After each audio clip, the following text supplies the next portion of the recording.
What are we doing here? And where are we gonna go? It's like we just woke up one morning and then it's welcome to the show. Don't ask any questions, just go with the flow. Make as much money as you can and try your best not to get broke.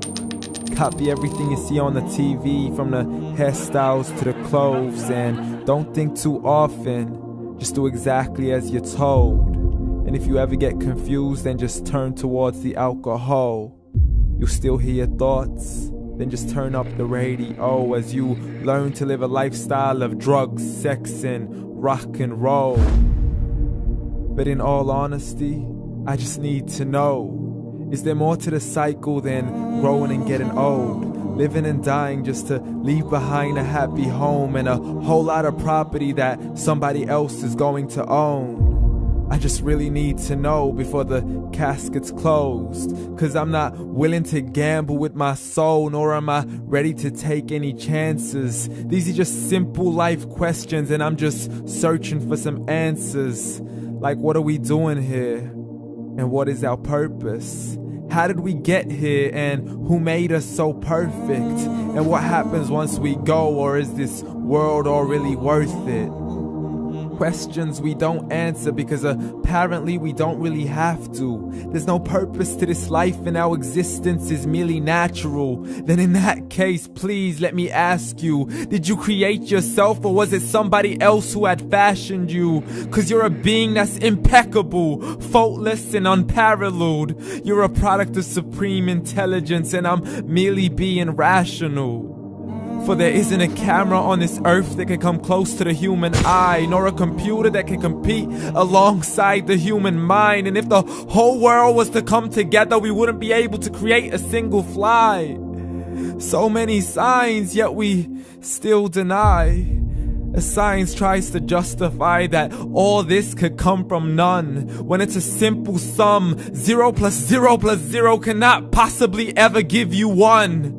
So from where did all this order come? But everything has its origins, a maker, a creator of its own. I mean, the only reason you're watching this video is because somebody had to press upload. So we can believe in the Big Bang, but I'd rather believe in He who caused it to explode. Allah, the creator of everything along with every single soul. The ever-living, the master, the only one who is in control. Unlike his creation, beyond our imagination. And no, he's not a man, nor does he have any partners in association. He's on his own. And no, he did not ever leave us alone. Just like every manufacturer, he left us with an instruction manual. The Quran and Islam, and I'm sorry to jump to conclusions, but it's the only one possible. The only definition of God is the one and only supreme being. It's logical, a book with 0 contradictions, with miracles that are both scientific and historical, all revealed over 1400 years ago. Like the detailed description of the human embryo. The descriptions of the human embryo in the Quran cannot be based on scientific knowledge in the 7th century. To the mountains as pegs holding firm the earth below, and the 2 seas that don't mix in a complete separate flow. To the planets in orbit, alternating night and day as they stay in flow. The expansion of the universe and the creation of everything from H2O. To the stories of the past and the preservation of Pharaoh. To identifying the lowest point in the land where Persia defeated Rome. The gushing fluid that created man in the glands between the ribs and the backbone. And not a word has changed, it's still the same. So please explain how all this was known over 1400 years ago. To a man who couldn't read or write, as he would recite whatever the angels spoke. And if you still don't believe, please try to come up with something that's even close. But you can't, so we took God as a mockery and his messengers as a joke. Muhammad could not read or write. How's somebody who can't read or write gonna start a religion? Dismissed his scriptures as legends and tales of the ancient folk, as we live life according to our whims, desires, and hopes. saying this life is the only home we will ever know. We will live then die, then simply turn to bones. YOLO!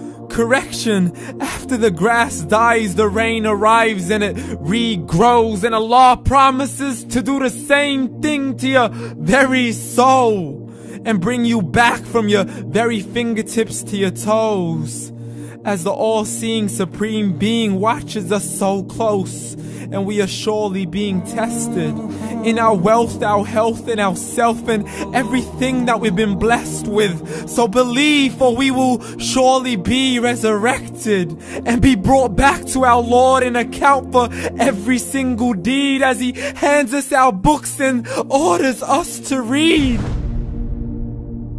From the bad to the good and everything in between. You yourself are sufficient for your own accountability, so don't be mad at me. You are the one who thought He wouldn't come back to me. I gave you a whole life long to search after me, but you were busy in all that which was temporary. So read, and glad tidings to all those who believed. And if you disbelieve, read. And don't let that day be the first day you find out what your life really means. Read.